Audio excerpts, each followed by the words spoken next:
Bonjour, donc nous sommes une classe de première S au lycée Pierre et Marie Curie à Neufchâteau, dans les Vosges, en France. On est 34, bon, ici on est 33 parce qu'il y a un élève absent. 32 c'est bon. Et puis voilà, on vient vous écouter. On devrait avoir le lycée Saint-Dominique qui est un lycée de Nancy. On devrait avoir une classe de première également. Le professeur de cette classe de première, qui est aussi une classe de première S, a été, je te laisse dire, Francis, elle a été ton étudiante. Ah oui, je suis curieux de la rencontrer. Je m'appelle Francis Martin, je suis directeur de recherche à l'INRA. L'INRA, c'est l'Institut national de la recherche agronomique. L'INRA a un gros centre de recherche ici en Lorraine, qui s'appelle maintenant INRA Grand Est, Nancy. La majorité des chercheurs qui travaillent dans ce centre INRA de Nancy travaillent sur la forêt. Donc on a à peu près 300 personnes, 300 chercheurs, ingénieurs, techniciens et staff administratif qui travaillons sur ce centre INRA de Nancy, et dont les préoccupations essentielles c'est la forêt, comment la forêt fonctionne et comment elle va subir et, espérons-le, survivre au changement climatique. Donc en tant que directeur de recherche, j'anime un groupe de recherche, on fait partie d'un laboratoire, d'une équipe de recherche, et cette équipe de recherche est elle-même intégrée dans ce qu'on appelle une unité mixte de recherche avec à peu près 80 personnes qui associent des chercheurs de l'INRA et également des enseignants-chercheurs de l'Université de Lorraine. Donc je fais ce métier depuis maintenant plus de 30 ans. J'ai fait mes études ici à l'Université de Nancy. À l'époque, ça s'appelait Université Henri Poincaré. Maintenant, c'est à l'Université de Lorraine, qui est associée à l'Université de Nancy, l'Université de Metz. Et donc j'ai fait mes études ici à Nancy, et puis je suis parti aux États-Unis faire un séjour post-doctoral pendant 2 ans, avant de revenir en France et d'avoir un poste à l'INRA, où je travaille depuis ici à Nancy depuis maintenant plus de 30 ans. Je suis Jonathan Plett, je viens du Canada, j'ai passé 4 ans en France avec Francis, et maintenant ça fait 5 ans depuis que j'ai déménagé en Australie, et où je suis chercheur toujours à une université qui s'appelle Western Sydney University.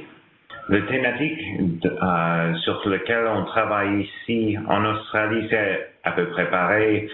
Avec le groupe de Francis, c'est un institut qui concerne la recherche d'environnement. Alors, il y a une partie ici, il y a à peu près 50 chercheurs, 50 thésards et peut-être une vingtaine de masters d'étudiants-chercheurs.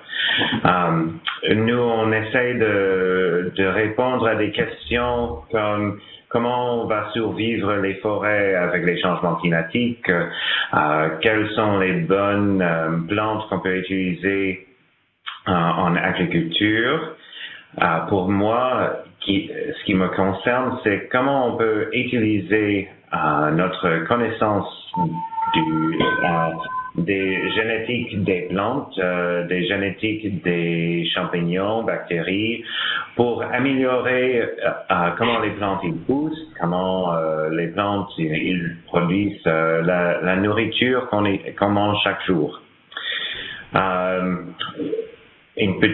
Alors, comme j'ai dit, je suis Canadien, j'ai passé mes premières 25 ans au Canada, j'ai fait tous mes études là, j'ai fait ma thèse dans la partie anglophone. Moi, je suis anglophone de base. Alors, j'ai fait ma thèse à Kingston, c'est une petite ville de 100 000 personnes. Et là, j'étais intéressé à demander des questions, comment poussent les plantes quand ils sont stressés, qu'est-ce qui se passe quand les plantes,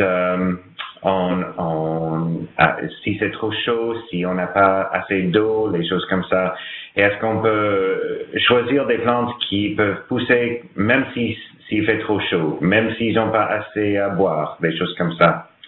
Après ça, j'ai passé un stage, comme j'ai dit, avec Francis à Nancy.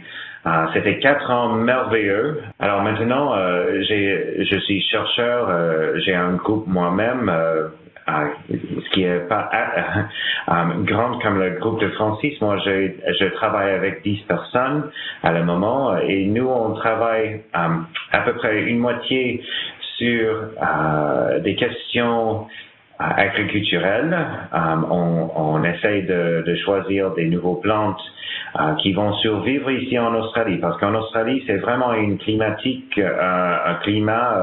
vraiment différent par rapport à la Lorraine. Ici, il fait vraiment chaud en été.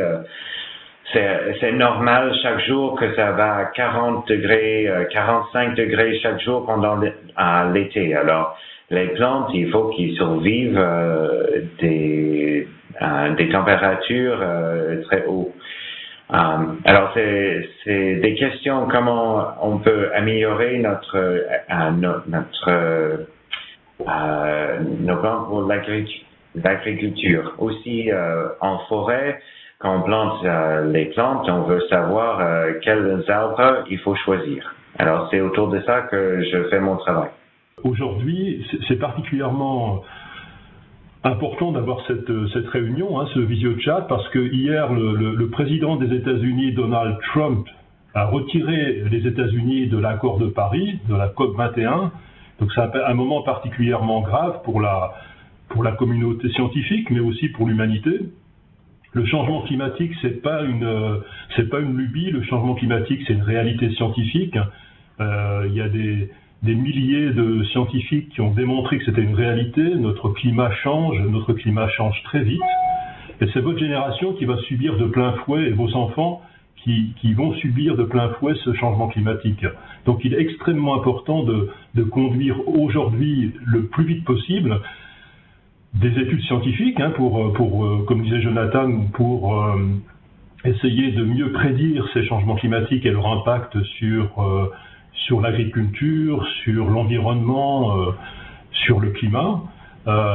Mais c'est aussi extrêmement important que chacun des citoyens prenne conscience de ça et fasse un effort de son côté. Donc pour nous, scientifiques, le comportement du président des États-Unis, c'est une vraie catastrophe. Les recherches que nous sommes en train de conduire, c'est vraiment pour comprendre comment le climat va impacter la forêt de façon probablement très importante, et voir comment on peut conseiller les forestiers qui soient gestionnaires à l'Office national des forêts, que ce soit les propriétaires privés.